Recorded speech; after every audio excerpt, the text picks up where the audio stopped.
speak with Mr. Jeffrey Baker, owner, operator of Greyhound Bus Station. As you listen to his story of hope and encouragement, I am sure that you will be just as inspired and encouraged as I was. Thank you for joining us for another edition of Chatting with Sonya. Today, we have the privilege of speaking to Mr. Jeffrey Baker.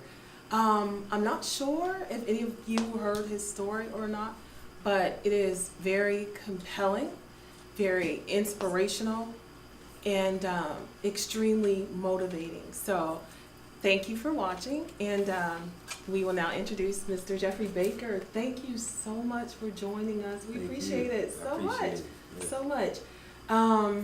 I'm sure a lot of people have heard your story, and even myself, I saw it on the news, and like I was telling you before, I was just like, I have to meet and sit down with Mr. Baker so you could tell us all about what it is that motivates you and where'd all this come from. So if you just want to, we just want to know what has life been like for you, and how did you get to this point? Well, life was, it wasn't totally easy, but recently life has been pretty good. I came to Erie, and I came here homeless, but I didn't come here hopeless because of the fact that I was raised up in the church. My mom, she used to make us go to church. She used to make us, she kept us in the church. When I got into like my teenage years, that's when I started to go down here with drugs and alcohol and everything else. A lot that I see now that a lot of these younger kids are doing, and I hope that a child who does see this, does get inspired to see that, hey, I made some mistakes in life, but I can still rise above. But I came to Erie homeless because drugs and alcohol and just the world had just beat me to just totally nothing. Like I just was nothing, and I became nothing. So I came to the Erie City Mission December of 2007, and I went through their program, and I graduated from their New Life program in November of 2008. I came here to the Greyhound. That was my very first place that I applied for a job at, was Greyhound, and I knew I just wanted a job here. And like a couple weeks later after I applied, I did get a job here, and just things just started to just come together, as in like an apartment, and I had jail time over my head over in Ohio that just got thrown out just because of me doing the next right thing for the next right reason, and because of God, because I know God definitely had His hand somewhere up in there to where like no, okay, let me take care of that, and He did. And I mean, I didn't even have to show up to court or nothing. Like it just wiped away just because I came and did the next right thing for the next right reason. And like back in February, the guy who used to be the owner here of this bus station, he says, I'm calling it quits, and I had to make a decision. It was either me go find a new job, or either B try to take it over myself. Right. So let me ask you here, sure. how did you know that you had it in you to go ahead and take over the entire bus station? That's huge. Well, I mean, I worked under the guy who used to be my boss. I worked under him for 7.5 years. So, okay. I mean, the man is probably one of the best agents in the nation when it comes to Greyhound. I mean, if you ask any other agent in this area, they would tell you, this man has been doing it for 30 years. Who other to be up under than him? I mean, because the man knows it all. So then you were pretty much like a sponge and took it all in. Yes. And I didn't think that the day would come to where I'd be like, okay, I'm gonna have to really use these skills. But February came and he said, well, I'm just gonna call it quits. So, and I said, well, why not me to try to take it over? And what's crazy is that I already had the application to become the owner of a bus station because I was offered a job back in 2012 to become the owner of a bus station over in Markham, Illinois. but I just didn't like, number one, moving. I didn't want to, the prices and everything. It wasn't really compelling to me. So I said, nah, I'm gonna stay here. I'm gonna stay up under him for a little bit longer. And sure enough, the skills that I learned, they're being used today. So did you credit your faith? Was it that your mom had you in church and you knew the relationship you needed to have? Oh yeah, I mean, I wouldn't be. I know for sure I wouldn't be where I'm at today if it wasn't for God. I mean, God has just done beyond what I expected in my own self. God did it and said, "You can do it because I put it in you to do it." And man, it's just remarkable to see exactly the work that God has done in my life. I'm talking about just even just the little things. I wouldn't think like what happened, and God has just done it. People come up to me, hey, you're inspiring me, and to me, I just do it. I just come to work. As y'all just seen, that's all I do is just work. And I didn't know that it would be this big to where people would say, hey, you're inspiring me. You're a motivational person to me. And I'm like, that's a blessing to me. Me coming from being uninspiring, from running out there on the streets and being in jail and doing God only knows what else, to everybody looking up to me and saying, hey, Jeff, I know where you came from. Man, look where you at now. Definitely inspired. Right. Let me take you back. I'm sure there was moments when things were really dark and bleak, where you just didn't know which way to go or which way to turn. Yeah. Where did you, during those times, in that moment, how did you know that everything was going to be all right? Was there a particular thing that happened or made you say, you know what? This right here can be no more. Yeah. I'm moving forward from this point on. A week before I came to the city mission, I had prayed and I asked God, and I'll never forget this. I was out at my sister's living in Fairview, and I got on my knees and I prayed and I asked God, I said, Lord, take me out of this. Take me out of this state of doing nothing, being nothing. I was just living. You know what I'm saying? I was just like existing. I wasn't even living. I was just existing. And I knew what I wanted. I knew I knew the footwork I had to put in to get to where I needed to be. And I prayed and I just asked God, I said, Lord, please just give me the strength, lead me and guide me to where I need to be. And God did it. I mean, step by step, He was there. I mean, it might not have been the way that I wanted at some time, but I'm glad I did go through it to get to where I'm at today. So, looking hindsight, would you change it all? Not one bit. Not one bit? Not one bit. Why is that? Not one bit, because the pain, the humiliation, the just being down to nothing. And see, people think that, it might take drugs or jail or homelessness or something to make you just say, okay, I'm done. But I had already been in jail. I'd already been homeless before. I had already did almost every drug. I partied, whatever. But that didn't do it.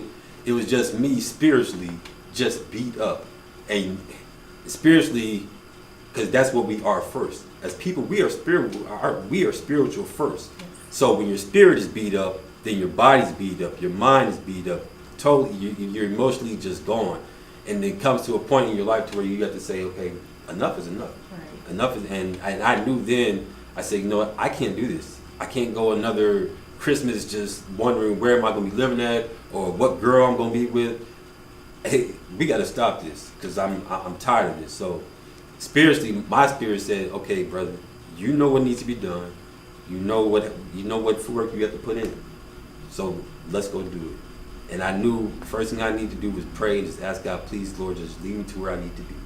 And God led me to the city mission, and the rest goes on from there. Wow. So how are your relationships today Sure, going through everything that you went through, it sounds pretty bad. Yeah. And even like, as you began to transition, did you have to go back and repair some of those relationships that probably were severed a little bit? Some, not too many, because I think a lot of people were just, a lot of people weren't really mad at me for the things that I've done. In fact, I think a lot of people have just forgotten it because they're in awe of, they know where I've came from to where I'm at now, and they're looking at like, he gonna be all right. He gonna be just fine. I've had a couple of ex-girlfriends call me and say, will you pray with me? Or will you pray for me? I said, sure, I'll pray for you. No, they said, I want you to pray with me right now over the phone. And it must have been something for them to just call me, and I'll take the blame for them being my ex-girlfriends because I was just being stupid out there on the streets. But for them to call me and say, hey, I know whatever you prayed, whatever you went through to get to where you're at today, please pray with me. So I've had a couple of ex-girlfriends call me and say, please just pray with me.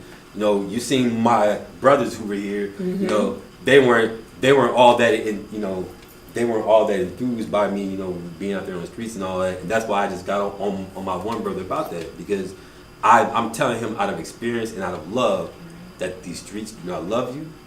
These streets will kill you, and I've seen it firsthand. So that's why I had to get on him, because it's just out of love. I love my brothers, Sure.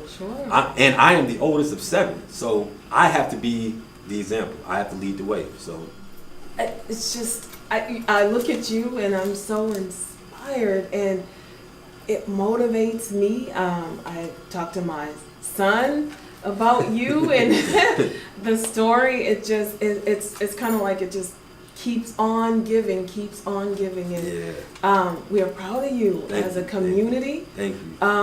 We're very proud to even have you in our city. Yeah. And I'm sure the city mission, all the work that they pour into people, for you to have been successful, right, coming through their program, that says a lot about them. Yeah. Oh yeah. Or even maybe not. The program itself, for you to have come from there, and who you are today. Right. I'm sure they're very proud as well. Yeah, they are. They had me on some of their brochures and stuff, because they said, I even had one guy say, he said, you're the face of the mission. I said, I don't know about all that, but it's just a blessing to me. And I didn't really grasp the whole concept of where I came from to where I'm at today, because I already knew what I needed to do. But I see other people who are looking at this like, hey, like, man, like, this is just incredible. And me, I'm just going with the flow, like, let's keep this thing moving. But I didn't, I still haven't really sat down and said, I remember I came to Erie with only a bag of clothes, and now, I'm Wow. hopefully within, like the next 4 or 5 months, I'll be owning a home. Wow. So it's just a blessing. And man, I thank God every night that I lay my head down. I just say, thank you, Lord, for another day. Is it all overwhelming? You have people calling you, wanting to talk with you. It's not really overwhelming, because if I was acting a fool out here on the streets and people wanted to talk to me, to do whatever, I sure had enough time to do that. So why not? Why can't I have the time now to do something for the good? So people, the only thing that overwhelm me sometimes is just my job. That's about it. And that's just kind of normal. Yeah, and I just go with the flow with it. It is what it is. I had a guy come up here. He was in a wheelchair, and he said, "Are you Mr. Baker?" I said, "Yes." He says, "You are an inspiration to me," and that just touched me like none other. I was feeling bad that day, and just him coming up and saying that, and he said that's all I wanted to say, because I'm like, wow. I mean, that just made my whole day just so much better, because it's not even, it wasn't even about money, it wasn't about me giving anything to him or him giving anything to me, but he don't know how much of a blessing he was to me to even hear that. Because I mean, I have bad times, but it just seemed like God just reveals some things during those bad times to say, hey brother, yeah, you're gonna be all right.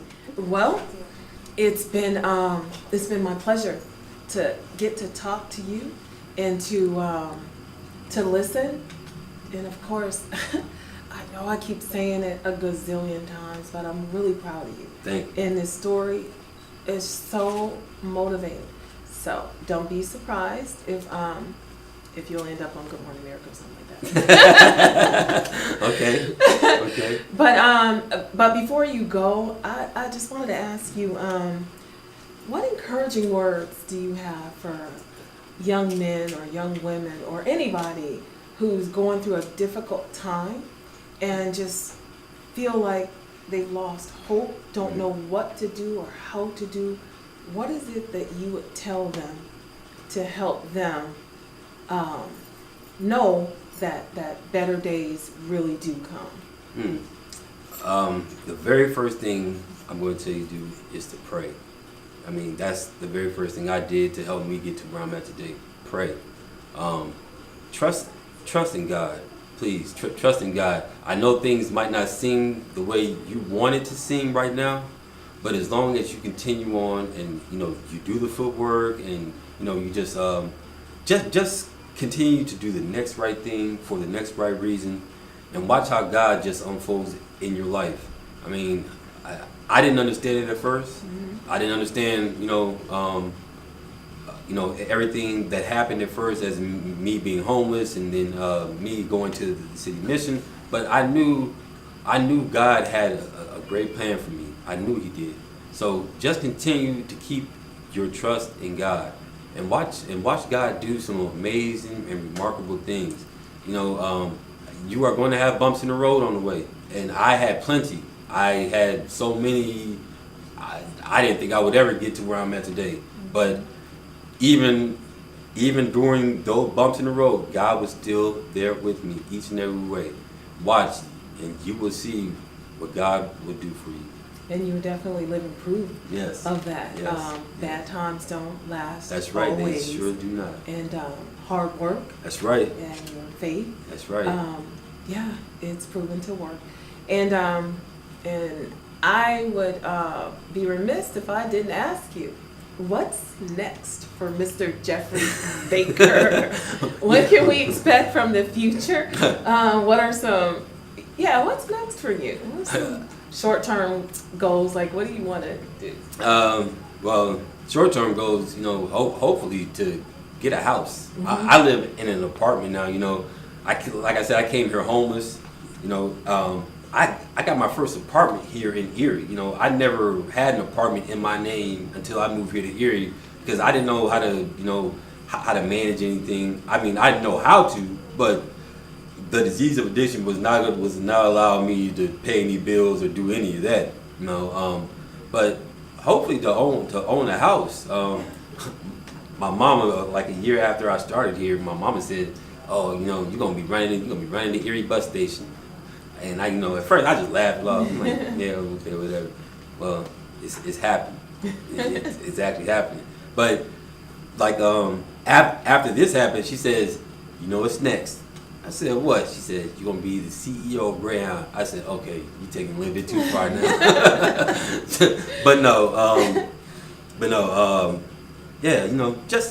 I'm ready to move into a house. I'm ready to, I'm ready to, get out of an apartment. It's time to do grown man stuff. I live in an apartment to where I can't even have a car because you're not allowed to park a car on the street. So it's time to get a house, get a car. It's time, I got my credit up, so it's time to do some things. That's fantastic. Yeah. So I mean, step by step, huh? Yes. And I'm just going to continue to just keep my trust in God. Believe me. It's not all hunky dory when it comes to this business. No, I'm not going to speak on everything, but I will say this, is that without God, my faith would be shattered, as in what I see some days when it comes to this business. But I just continue to just carry on and do what I'm supposed to do. So. Very nice. And one fun thing, tell us something that you do recreationally when you're not working. Do you cook? Do you go to the gym and run 10 miles? You know what? I work from 10 a.m. to 9 p.m. Monday through Saturday. Oh, wow. And then I'm here on Sunday, 7 a.m. to 9 p.m.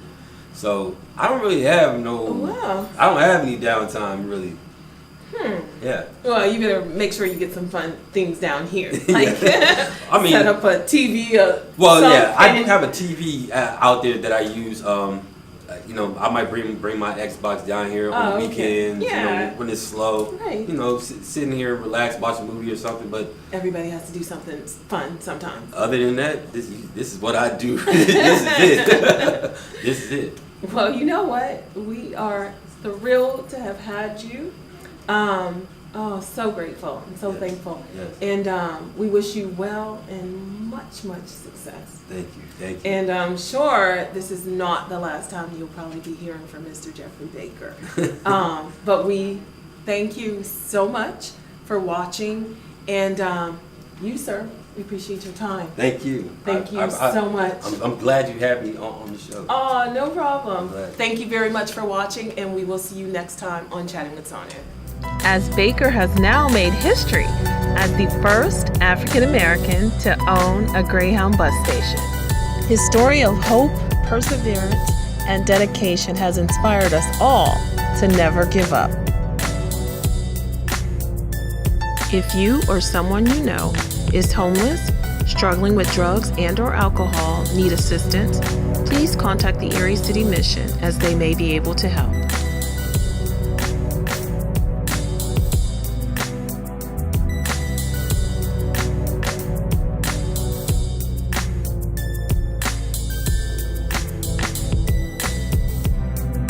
Up next, we have our standout student, Azana Williams.